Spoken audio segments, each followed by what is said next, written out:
representing the United States and fighting out of New York City, here is Wayne Barrett. I love New York. I think that's what makes my fighting so good, you know?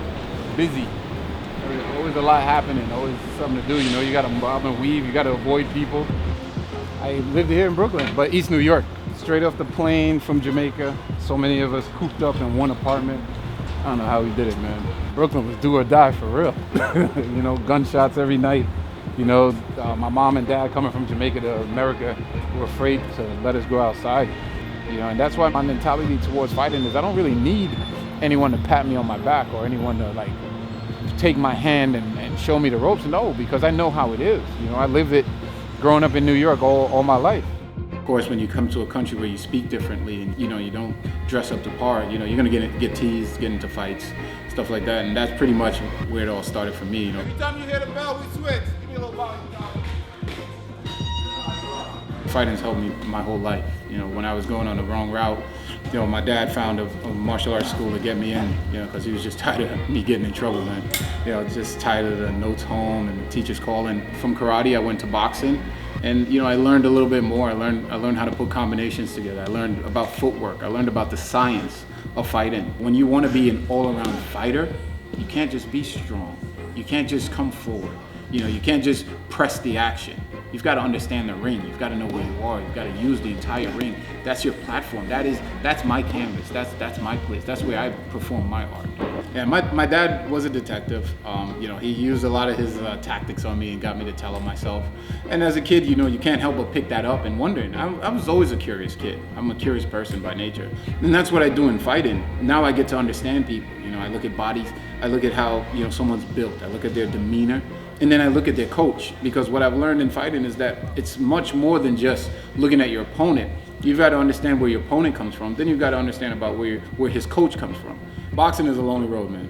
You know, you got to be motivated. You got to get up. You got to want to train. You got to want to take the hits. When you get in the ring, it's just you and the other person. You know, it's just, you know, yes, you have your trainers there, they're yelling out, but it's essentially when you get hit, when you get all this stuff happening to you, that's not your trainer getting hit. That's you. I feel more as a prize racehorse, because that's really what it is. Like, everyone wants to claim you when you're on top, and they will deny you when you fake. My last fight was with Joe Schilling in the 8-man tournament at Last Man Standing. We might be going an extra round. That was a close fight. The fight with Joe at first did affect me, because I've always wanted to have a fight career where I did not have a loss. For your winner by split decision, Joe Schilling.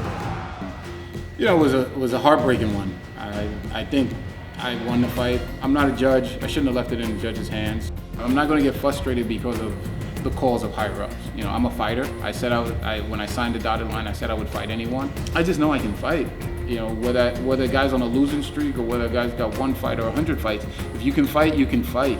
Now I understand what it takes to be on top, and, you know, sometimes you need that in your life in order to move forward. Glory 18 takes place in Oklahoma City, November 7th. It's live on Spike TV. Myself, Wayne Barrett, versus Jason Wilnis of Holland.